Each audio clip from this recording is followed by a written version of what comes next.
The last time somebody asked me to send them a fax, I told them I couldn't because of where I live. And they asked me where that was, and I said, in the 2020s.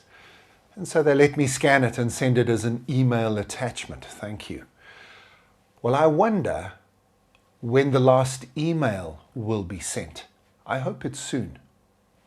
My name is Graeme Codrington. Welcome to Throwforward Thursday, where every week we jump into the future and see what's going on there. And what I really hope is that we don't have to jump too far into the future to find the end of email. If you're like me, your inbox is overstuffed with unanswered, unread emails, and it's out of control. What we need to do is find a way to replace emails. Now, emails were a remarkable innovation at the time. Now, you've got to go back to the early 1990s or so, when if I wanted to contact somebody, I needed to phone them. They weren't at their desk because phones were tethered to the desks. So I left a message, and then they got my message, they phoned me back, but now I wasn't at my desk and they left a message for me, and we could go backwards and forwards for a while before we connected, or we had to make an appointment. Email changed that. It created asynchronous communication, which was fantastic. It allowed me to send you a message, you respond in your own time, and now we're engaging and communicating. But of course, the world has speeded up and added text messages and things like that, and now we're just overwhelmed with emails and communications. What we need is to replace the email system.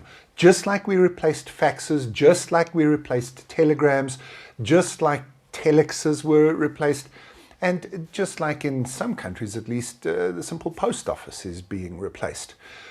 So it's difficult maybe for us to imagine what something else will look like because we're so entrenched with what we've got, but we do need to begin to think about the end of emails.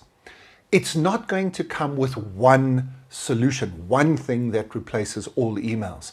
I think what will happen is there'll be a variety of little replacements. So, for example, if you do shopping, instead of getting an email to confirm that your cart has been paid for and the shopping is complete, it'll just be in the shopping app. We don't need the email. We can go back to the shop's app and we can see and track the process.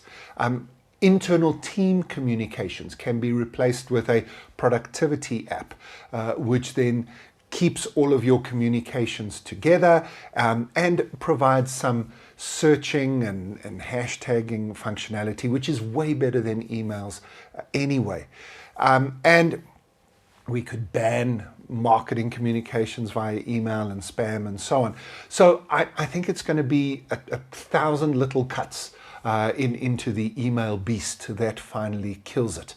And what you need to be doing as a team member, as a team leader, as an organizational thinker, as somebody who thinks about the future of work, you need to be doing your best to minimize and remove email and direct message communications in different ways in different spaces, and replace them with something that is better to use, better in terms of its communication, and won't overwhelm us and kill us. The end of email, I don't know when it will happen, but it can't be soon enough.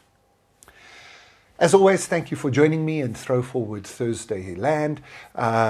Make sure that you like and subscribe if you're following us on YouTube. Thanks for listening if you're listening to the podcast.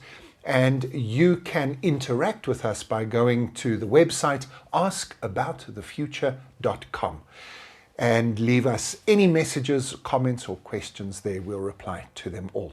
I'll see you next Thursday as we continue this fascinating end of series.